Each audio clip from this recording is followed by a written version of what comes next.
21শে ফেব্রুয়ারি বদলে 1 মাস ঢুকবে 100 দিনের কাজের টাকা। হ্যাঁ বন্ধুরা, ঠিক শুনেছেন। 21শে ফেব্রুয়ারি যে টাকাটা 100 দিনের ঘোষণা করে বা দেওয়া হতো, হওয়ার কথা ছিল, সেটা কিন্তু 1 মাস দেওয়া হবে।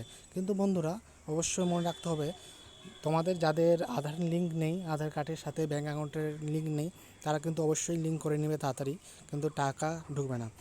এই বিষয়ে মুখ্যমন্ত্রী মমতা বন্দ্যোপাধ্যায় বলেছেন, 100 দিনের কাজের বকেয়া মজুরি পাবার জন্য রাজ্যের মানুষকে আরও কয়েকটা বেশি দিন অপেক্ষা করতে হবে। হ্যাঁ বন্ধুরা, তোমাদের যে 21 ফেব্রুয়ারি দেওয়ার কথা ছিল, আরও কয়েকটা দিন তোমাদেরকে অপেক্ষা অবশ্যই করতে হবে।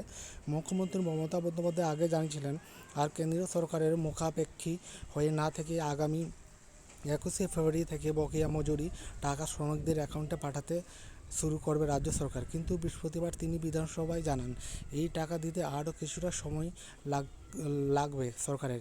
এর কারণ হিসেবে 100 দিনের বকেয়া মজুরির প্রাপকের সংখ্যা বৃদ্ধির কথা বলেছেন মুখ্যমন্ত্রী। হ্যাঁ বন্ধুরা, তো তোমাদের যাদের 100 দিনের কাজের টাকার কথা পাবার ছিল, সেটা কিন্তু 1 মাস ডুবে, কিন্তু অবশ্যই ব্যাংকের সাথে দেখে নিবে একবার, ব্যাংকের সাথে লিঙ্ক আছে কি না। আধার কার্ড লিঙ্ক না থাকলে কিন্তু আবার টাকা পেতে তোমাদের সমস্যা হবে। তো বন্ধুরা, তোমাদেরকে এই ভিডিওটাই দেওয়া ছিল, একটা ছোট্ট ভিডিও।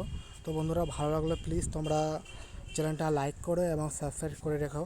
আরও নতুন নতুন ভিডিও তোমাদেরকে দেবো। ধন্যবাদ বন্ধুরা।